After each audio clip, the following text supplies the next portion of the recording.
ಸ್ನೇಹಿತರೆ ನಮಸ್ಕಾರ. ನಾನು ನಿಮ್ಮ ಪ್ರೀತಿಯ ಕನ್ನಡತಿ ಶ್ವೇತಾ ಮೋಹನ್ಗೌಡ.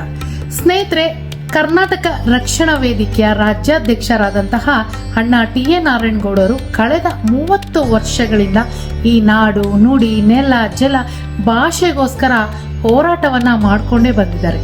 ಜೊತೆಗೆ ಕನ್ನಡದ ನಾನಾ ಪ್ರಕಾರಗಳಲ್ಲೂ ಕೂಡ, ಅಂದರೆ ನಾಡಿನ ಕಲೆ, ಸಾಹಿತ್ಯ, ಸಂಸ್ಕೃತಿ, ಜೊತೆಗೆ ಈ ನಾಡಿನ ತಾಯಿ ಬೇರಾದಂತಹ ಜನಪದವನ್ನ ಪೋಷಿಸುವಂತಹ, ಕಾಪಾಡುವಂತಹ ಕೆಲಸದಲ್ಲೂ ಕೂಡ ನಿರತರಾಗಿದ್ದಾರೆ.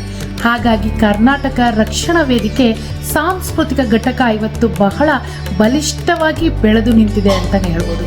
ಈ ನಾಡಿನ ಎಲ್ಲ ಕಲಾವಿದರುಗಳು, ಹಾಡುಗಾರರು, ಎಷ್ಟೋ ಜನಕ್ಕೆ ಎಂತೆಂಥ ಪ್ರತಿಭೆಗಳಿದ್ರೂ ಕೂಡ ವೇದಿಕೆ ಸಿಗ್ತಾ ಇಲ್ಲ.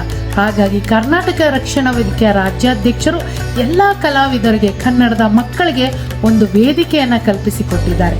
ಹಾಗಾಗಿ ಈ ನಾಡಿನ ಮಕ್ಕಳು, ಕಲಾವಿದರುಗಳು, ಹಾಡುಗಾರರು, ನಾಟಕಕಾರರು, ಯಾವುದೇ ಪ್ರತಿಭೆ ಇದ್ದರೂ ಕೂಡ ಕರ್ನಾಟಕ ರಕ್ಷಣಾ ವೇದಿಕೆಗೆ ಸೇರಿ, ಜೊತೆಗೆ ನಮ್ಮ ಬೆಂಗಳೂರು ನಗರ ಸಾಂಸ್ಕೃತಿಕ ಅಧ್ಯಕ್ಷರಾದಂತಹ ರೋಹಿಣಿ ಹೊಸಕೋಟೆಯವರ ನೇತೃತ್ವದಲ್ಲಿ ಒಂದು ಸಾಂಸ್ಕೃತಿಕ ಘಟಕ ಏರ್ಪಾಡಾಗ್ತಾ ಇದೆ. ಹಾಗಾಗಿ ಆಸಕ್ತರು ಈ ಕೆಳಗಿನ ಸಂಖ್ಯೆಗೆ ಕರೆ ಮಾಡಿ ಈ ಕೂಡಲೇ ಬಂದು ಕರ್ನಾಟಕ ರಕ್ಷಣಾ ವೇದಿಕೆ ಸಾಂಸ್ಕೃತಿಕ ಘಟಕಕ್ಕೆ ಸೇರಿ ಕನ್ನಡದ ಘನತೆಯನ್ನ, ಗೌರವವನ್ನ ಎತ್ತಿ ಹಿಡಿಯುವಂತ ಕೆಲಸ ನಾವೆಲ್ಲರೂ ಮಾಡೋಣ ಸ್ನೇಹಿತರೆ.